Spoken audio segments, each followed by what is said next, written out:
আসসালামু আলাইকুম, কেমন আছেন সবাই? তো বাড়িতে যাওয়ার জন্য রেডি হইলাম। মাল সাবানা সব প্যাকেট কইরা গাড়িতে নিলাম। তো এখন এয়ারপোর্টের উদ্দেশ্যে রওনা দিব।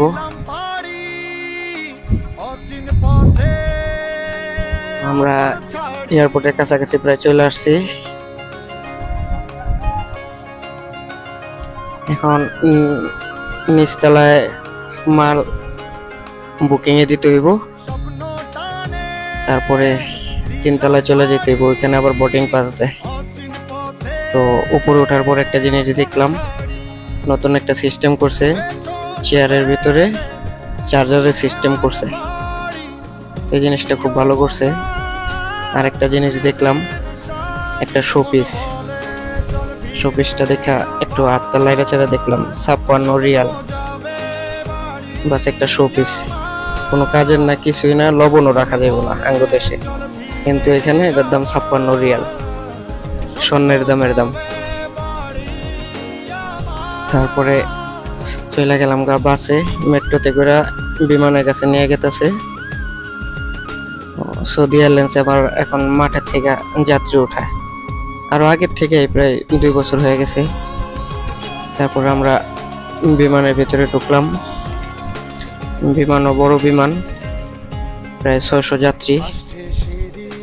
তারপর বিমান ছাড়লো কিছুক্ষণ পর, খাবার টাবার নিয়ে আসছে। বিমানের খাবার গেলে ভালোই আছে, মোটামুটি আমার কাছে ভালোই লাগে। মুরগির মাংস দিয়া থাকে, মাংস দিয়া বিরিয়ানি, এটা মোটামুটি অনেক কিছুই দিছে, সাথে একটা দাঁত কোচানের খিলানিও দিছে। দাঁত কোচাইতে পারবেন খায়া, সবাই দেয়।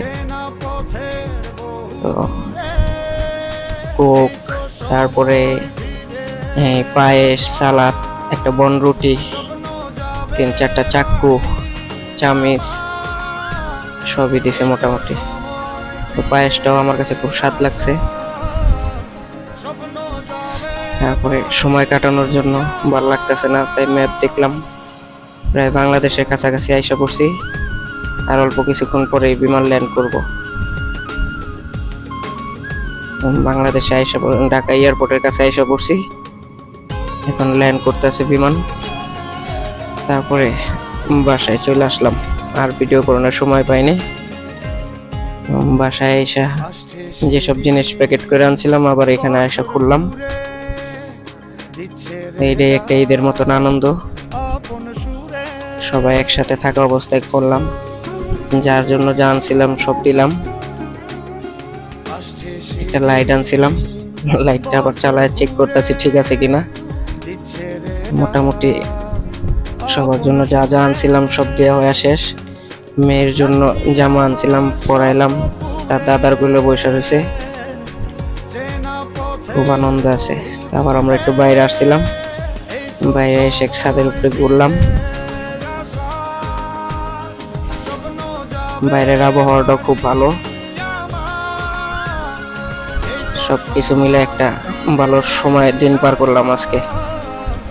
ভালো থাকবেন সবাই, আল্লাহ হাফেজ, আসসালামু আলাইকুম।